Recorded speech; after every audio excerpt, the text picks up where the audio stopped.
કચ્છના ગાંધીધામ શહેરમાં મહાનગરપાલિકાની બહાર મોટી સંખ્યામાં સ્થાનિકોએ વિરોધ પ્રદર્શન કર્યું હતું। આશરે 700 ઘરોને દબાણના મુદ્દે મકાન તોડવાની નોટિસ આપવામાં આવતા લોકોમાં રોષ ફાટી નીકળ્યો છે। જણાવ્યા મુજબ 15 દિવસ પહેલા નોટિસ ફટકારવામાં આવી હતી। આદિપુરના જીઆઈડીસી વિસ્તારમાં રહેતા પરિવારો પોતાના ઘર બચાવવા રસ્તા પર ઉતર્યા હતા અને વિશાળ રેલી યોજી કમિશનરને આવેદનપત્ર પાઠવ્યું હતું। સ્થાનિકોએ ઘર તોડવાની કાર્યવાહી સ્થગિત કરવાની માંગ સાથે તંત્ર પાસે યોગ્ય પુનર્વસન વ્યવસ્થા કરવાની રજૂઆત કરી છે।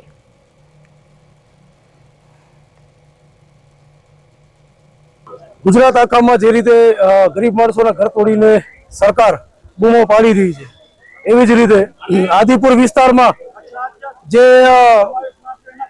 700 પરિવાર રહે છે, 150 થી 200 મકાનો તોડવાની નોટિસ જે મહાનગરપાલિકા ગાંધીધામ દ્વારા આપવામાં આવી છે, એના સંદર્ભમાં, એના વિરોધમાં કે ગરીબોના ઘર ન તૂટે અથવા વિકાસના નામે અગર તમે ઘર તોડી રહ્યા છો તો અમને કાયદેસર કોઈ જગ્યાએ પ્લોટ આપો, એ સંદર્ભે આજે હજારોની સંખ્યામાં અલગ અલગ સમાજમાંથી કહેવાય કે ગાંધીધામની લગભગ દરેક સમાજના લોકો આ આંદોલનમાં જોડાયા છે। આ લડત કોઈ રાજકીય નથી, આ લડત જે માનવતાની, કે જો માણસો જ રહેવા માટે મકાન નહીં હોય અને માણસો જ આ દેશમાં બચશે નહીં તો દેશભક્તિ શું કામની। અને માનવ